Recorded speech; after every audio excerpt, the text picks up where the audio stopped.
A community of inquiry is a group of learners who work together to develop new knowledge, new understandings and ideas about some question that they find interesting.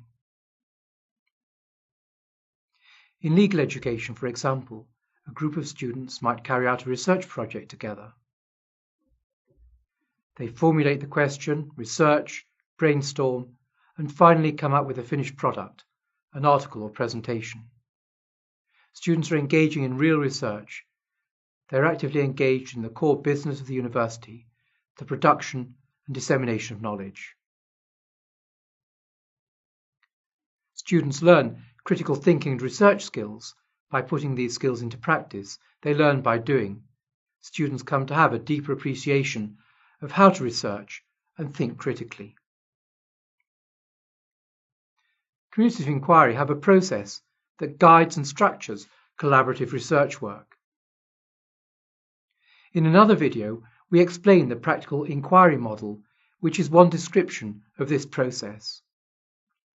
The community is careful to take time and care over the processes of formulating the research question, looking at the question from a range of perspectives, gathering and considering relevant ideas before presenting its own ideas and conclusions. Understanding this model, observing it in action, and participating in a project using the practical inquiry model helps students to develop their metacognitive skills. That is, they learn to understand themselves as learners and to monitor and control their own learning. The community of inquiry approach requires students to work in collaborative groups. This demands the development of a range of skills, such as the ability to listen carefully, evaluate what's being said, and consider how one can help to move the inquiry forward. The final product from the work of the community of inquiry might be a blog post, podcast, or video. Students get the opportunity to practice expressing themselves in these digital media for a serious professional purpose.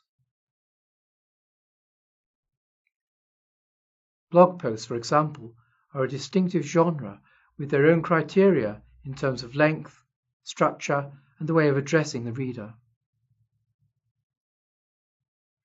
One of the most significant benefits of the community of inquiry is the authenticity of the work that the students are doing. They're doing the research and knowledge production work that their teachers are doing. They're legitimate participants in the university's scholarly community. We live in a time of disruption, when organizations face new challenges, arising perhaps out of the new opportunities made available in every walk of life by digital technologies. Old established ways of doing things do not provide ready answers to many of the questions that arise. This is certainly true of universities, which have to grapple with the development of educational technologies and e-learning. For example, universities now have to prepare students for the workplace of the future, which may be radically different because of the use of artificial intelligence. Universities and other organizations often respond to new challenges like these by setting up communities of inquiry or communities of practice, even if they do not always use these labels to describe the groups they form, to research these challenges, to create new understandings and knowledge, and propose new ways of working. University is supposed to be a time when one learns to think for oneself and to become an autonomous, lifelong learner. The development of the capacity for critical thought and of metacognitive skills equips students to do this and prepares them to be lifelong learners. Barnett suggests that higher education is a process that gives students the ability to distinguish sense from nonsense. This capacity, he argues, is developed when students work in learning communities, expressing their opinions, giving valid reasons for them, and being open to critique from peers. This is precisely the process that takes place in educational communities of inquiry. There are some final things for the teacher to bear in mind when designing and facilitating the work of the community of inquiry. First, there's always the danger of groupthink. There's a natural desire to avoid rocking the boat, to want to be nice. This is not a bad thing, but it could sabotage the work of the community of inquiry. When students collaborate in the community of inquiry, it's good to learn that keeping lines of inquiry open, being able to disagree, or at least express reservations, is a positive contribution to a better outcome. Of course, this needs to be done in a courteous, civilized way, with a corresponding willingness to listen to others. Some students may feel shy about working collaboratively. The community of inquiry approach gives these students the opportunity to feel more comfortable with this.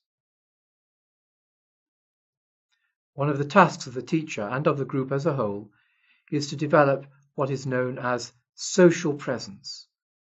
Some of the preliminary work in the community of inquiry has to be directed towards making sure that all of the members of the community feel confident about expressing their views. The community of inquiry is a working group, not a friendship group. But this social element has to be thought about. Finally, there's the relationship between the collaborative work of the group and the work of the individual. It is possible to allow space for both. For example, the students can work together in communities of inquiry and produce some collective work. They can then be allowed to develop this work further individually, perhaps by producing an individual dissertation. Students can benefit from the collective work of the group and then be allowed space to develop their ideas for themselves.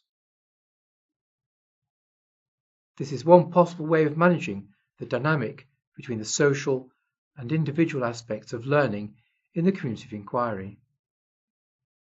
It reflects the interplay between the social and the individual when people try to develop new knowledge.